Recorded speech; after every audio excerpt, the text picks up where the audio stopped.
Magandang araw sa inyong lahat. Welcome once again to my channel. This is Attorney Lay. Maraming salamat sa patuloy ninyong pagsuporta sa channel na ito. Ang i-discuss natin ngayon ay ang tungkol sa steps o proseso sa pagpapalipat ng titulo ng lupa sa pangalan ng mga heirs o tagapagmana gamit ang extrajudicial settlement of estate. Ano ang mga kailangan dokumento para mailipat ang titulo ng lupa sa pangalan ng heirs o tagapagmana? Ano ang mga gastusin sa pagpapalipat ng titulo ng lupa gamit ang extrajudicial settlement of estate?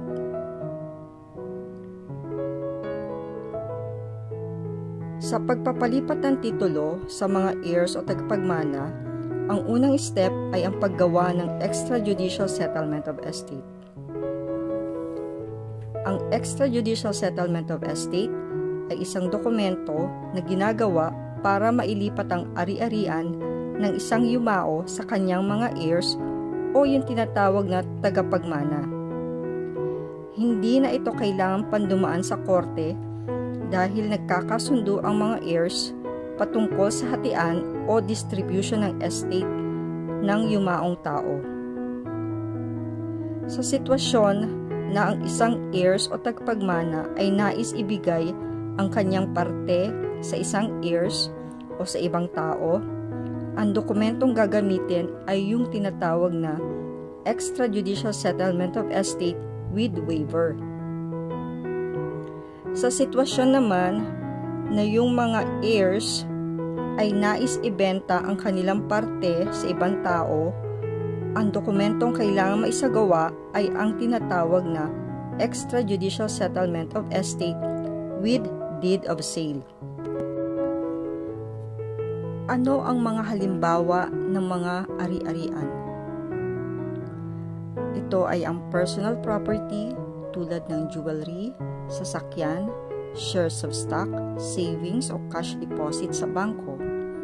Pag sinabi naman natin real properties, ito ay tulad ng lupa, maaaring agricultural, residential o commercial lot, bahay o building o condominium.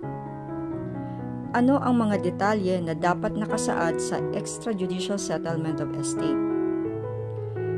Sa extrajudicial settlement of estate, ang mga detalye na dapat na nakalagay dito ay ang impormasyon tungkol sa taong namatay, tulad ng pangalan ng namatay, kailan namatay, saan namatay, impormasyon tungkol sa heirs o tagapagmana tulad ng pangalan, edad, citizenship, address, civil status, impormasyon sa naiwang properties o ari-arian, katulad nito ay ang naiwang property tulad ng bahay o lupa. Ang kailangan na impormasyon ay ang titulo ng lupa, yung title number o yung transfer certificate of title, technical description of properties, yun yung metes and bounds na tinatawag. Kailangan rin nakalagay ang area ng lupa o gaano kalaki o ano ang sukat ng lupa ng naiwan ng namatay. Sa extrajudicial settlement of estate, kailangan rin nakalagay na walang naiwang last will and testament ang yumao. Dahil kung mayroong naiwang last will and testament ang yumao, ay kailangan po bago mailipat ang ari-arian ng yumao o namatay, ay kailangan dumaan ito sa korte o sa hukuman at ang tawag po dito ay ang judicial settlement of estate. Ang proseso ng judicial settlement of estate ay nangyayari sa sitwasyon na ang mga tagapagmana o yung mga naiwang heirs ay hindi nagkakasundo-sundo o kaya naman ay mayroong last will and testament.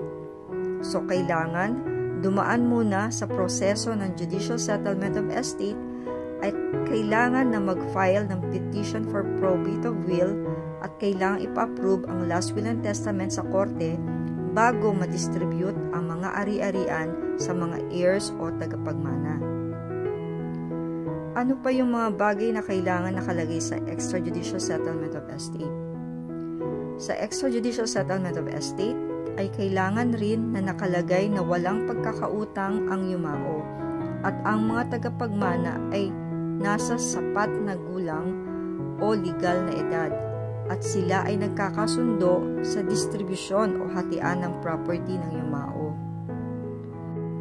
O kung ang tagapagmana o heir ay minor, kailangan siya ay duly represented ng kanyang magulang o ng kanyang guardian. Sino ang pipirma sa extrajudicial settlement of estate? Ang pipirma sa extrajudicial settlement of estate ay ang mga heirs o tagapagmana. Sino ang mga heirs o tagapagmana? Halimbawa nito sa mag-asawa, husband and wife, mayroon silang 3 anak, ABC, then namatay si husband at may naiwang lupa si husband.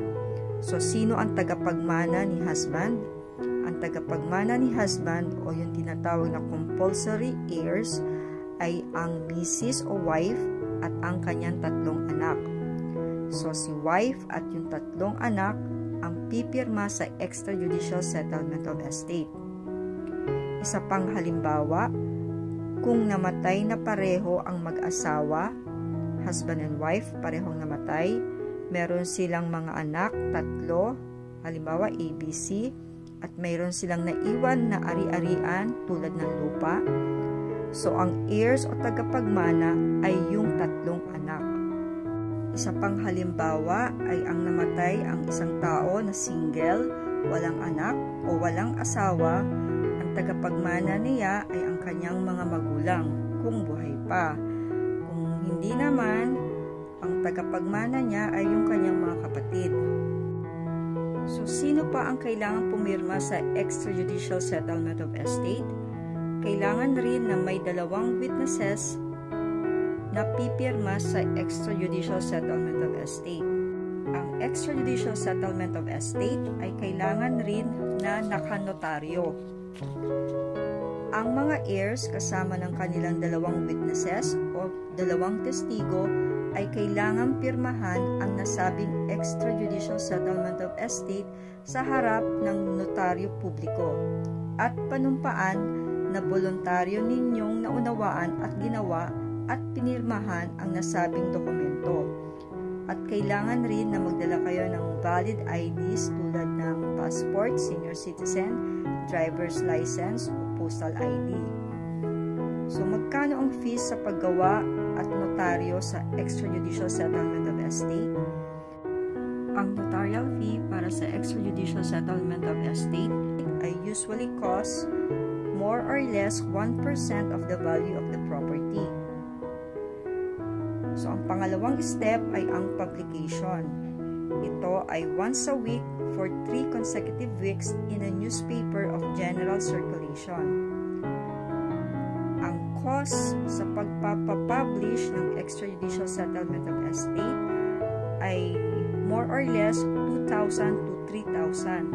Depende sa diaryong makukuha ninyo. Ano ang pangatlong step? Ito ay ang pagkuha ng mga dokumento sa provincial, city, o municipal hall at sa registry of deeds. Ano yung mga dokumentong kailangan? Certified true copy ng titulo. Makukuha ito sa registry of deeds. Certified true copy ng tax declaration. Ito ay makukuha sa assessor's office. Kung walang bahay o building sa lote, ay kailangan kumuha kayo ng Certificate of No Improvement sa Assessor's Office. Kailangan din ng tax clearance. Makukuha ito sa Treasury Office. Ang tax clearance, ang dokumento nagpapatunay na bayad kayo sa amilyar. So, maaari nyo na rin ipakompute ang transfer tax at ito ay bayaran sa Treasury Office. Ang rate ng transfer tax kapag sa probinsya ay not more than 50% of 1%. Kapag city naman, tulad ng Quezon City, ay maaari ang transfer tax ay not more than 75% of 1% of the total consideration involved or fair market value, whichever is higher. Kailan dapat bayaran ang transfer tax? Ito ay dapat bayaran within 60 days from the date of execution of the extrajudicial settlement of estate. Ang fourth step ay kailangan pumunta kayo sa BIR para ma-assess ang estate tax. So, ano ang mga mandatory requirements? Ang mandatory requirements ay ang tax identification number ng taong namatay. Pangalawa ay ang tax identification number ng mga heirs o tagapagmana. Pangatlo, notarized extrajudicial settlement of estate. Certified true copy ng tax declaration para sa land at building. Certified true copy ng title. Special power of attorney if the person transacting or processing the transfer is not party to the transaction.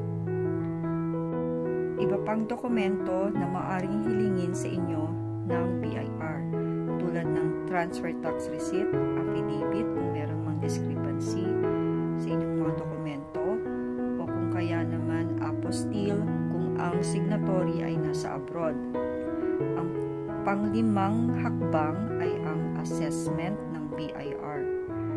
Kapag nakumpleto na ninyo ang mga nasabing dokumento, ay pupunta kayo sa BIR examiner para ipakompute ang estate tax. So, bago mailipat ang titulo ng lupa sa mga heirs, ay kailangan bayaran ng estate tax. Ano ang rate ng estate tax? Ang estate tax rate ay 6% based on the value of the net estate determined at the time of death of the decedent. Pang-anim na hakbang or step ay ang pagbabayad sa accredited bank ng BIR. Matapos ma-assess ng BIR ang tax due para sa estate tax, ay kailangan ninyo itong bayaran sa accredited bank ng BIR. Ang pang-pitong step o seventh step ay ang issuance ng electronic certificate authorizing registration. Kapag nabayaran na ang estate tax, ay magkakaroon na kayo ng e-CAR o yung tinatawag na Electronic Certificate Authorizing Registration. Ang validity ng e-CAR ay 5 years from the date of issue. Ang pang-walong step ay ang pagpunta ninyo sa Registry of Deeds. Kapag nakabayad na kayo ng estate tax at transfer tax at certification fee sa BIR, ay maaari na kayong pumunta sa Registry of Deeds para ipa-assess naman ang registration fee. Ano ang mga requirements sa Registry of Deeds? Extrajudicial settlement of estate, original owner's duplicate copy of the title, electronic certificate authorizing registration o yung e-CAR, tax declaration of house and lot, certificate of no improvement if applicable, transfer tax payment, tax clearance, affidavit of publication, other documents as needed by the Registry of Deeds.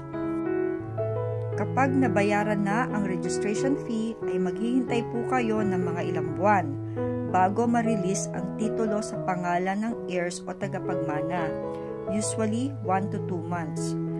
Maaari ninyong i-monitor yung status ng transfer of title ninyo sa pamamagitan ng online LRA tracking. Kapag naibigay na sa inyo ang original owner's copy ng titulo na nakapangalan sa heirs o tagapagmana, ay dapat nyo rin ipalipat ang tax declaration sa pangalan rin ng heirs sa City, Municipal o Provincial Assessor's Office. Hanggang dito na lamang at maraming salamat sa inyong lahat. Patuloy ninyong suportahan ang channel na ito sa pamamagitan ng pag-like, comment, share, and subscribe. Maraming salamat. Abangan ninyo ang susunod kong topic o video tungkol sa estafa. Salamat!